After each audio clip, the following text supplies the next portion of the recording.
Is there anybody here, first of all, that doesn't like a good story? No? Okay, you're in the right place. My next question is there anybody in the house who likes pirates? And if you do, then you'll know that you have to answer with an R. So let's try this. Does anybody like pirates? R. Some of you are pathetic pirates. We'll try that again. You obviously haven't had enough rum this evening. So, do you like pirates? Arr! Good stuff. So we'll start with a pirate story then, because I'm sort of decked out, as I was told last week. I thought I looked more like a jester, but I was told I looked like a pirate. And I thought, oh, okay. So you've probably heard of lots of different types of pirates. You've probably heard of Blackbeard. You've heard of that fake pirate, Captain Jack Sparrow.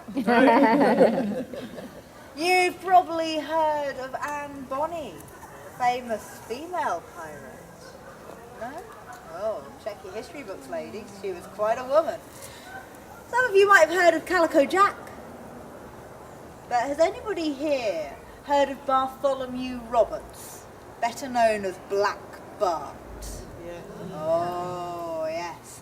Black Bart, the most fearsome of all the pirates ever to sail the seven seas.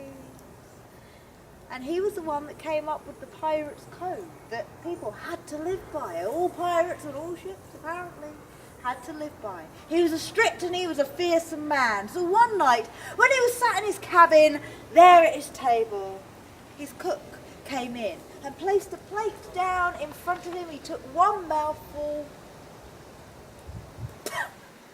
spat it out, flipped the table and the plate across the room, calmly pulled out his pistol, looked at his cook, and bang! The cook was no more. But in that moment, Black Bart realised something.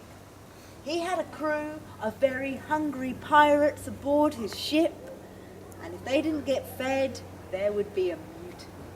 So he immediately called for the ship to turn its way to Tortuga, a great pirate port.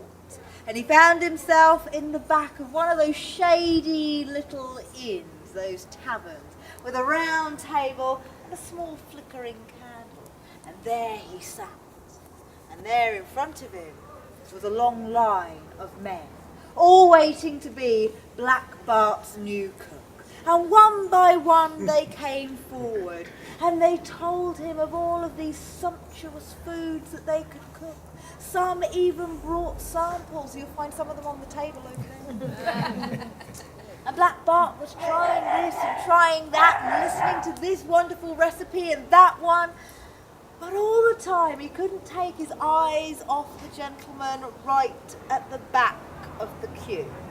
Because right back there was an old man missing a head full of hair, but it all seemed to be on his chin.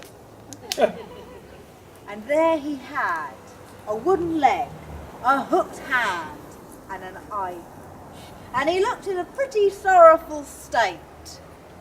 And so whilst Black Bart listened to these other men, he let each one of them go in turn until finally that old man eased himself down on the stool in front of Black Bart and started to tell him about all of these wonderful foods he could cook.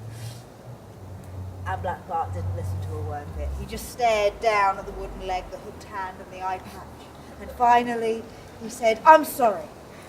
I need to know, how is it that you got that wooden leg?" And that old salty sea dog looked at him and went, "Arr, well, Captain, that be a terrible tale of woe.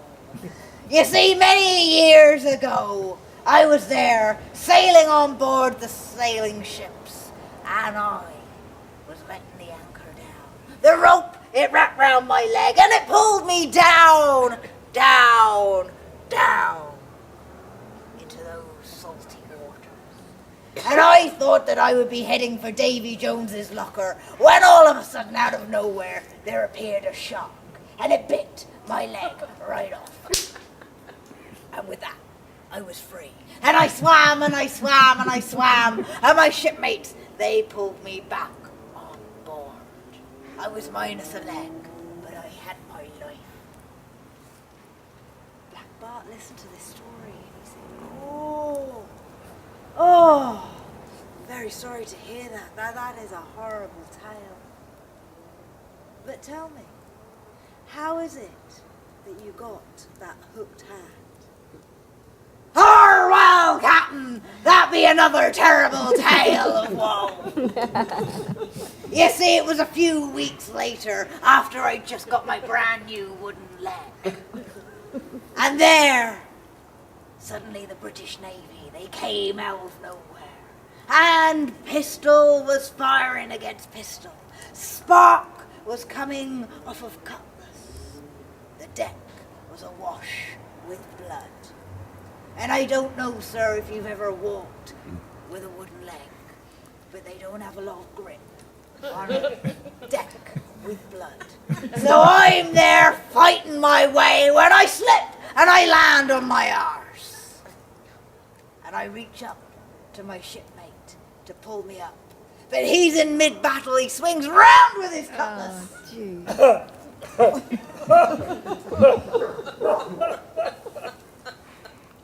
And I get a new look. Oh, said Black Bart, that's a terrible story.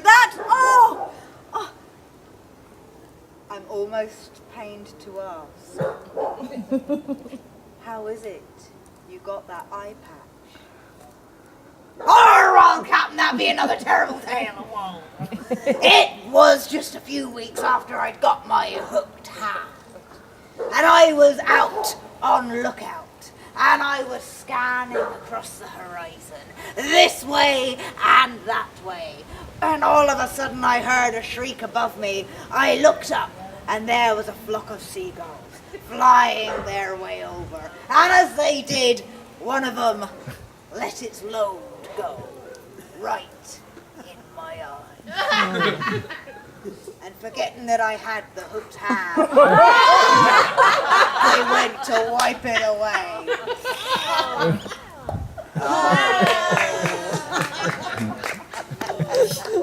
When Black Bart heard all of this, he looked at that man and he said, "You may be the finest chef in the entire queue, but you are also the unluckiest man I have ever met. And there is no way that you are sailing aboard my pirate ship." And with that, the old man hobbled his way off. And what became of him, we don't know.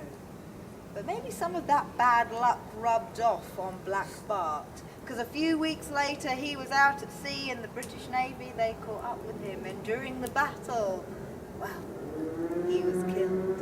And so that his body wasn't captured by the British Navy, his men slung him overboard and down he sank until he met with Davy Jones. But they say that if the conditions are right, and if you go out to sea, you might still see his black ship sailing across the horizon. Just whatever you do, don't offer to be his cook.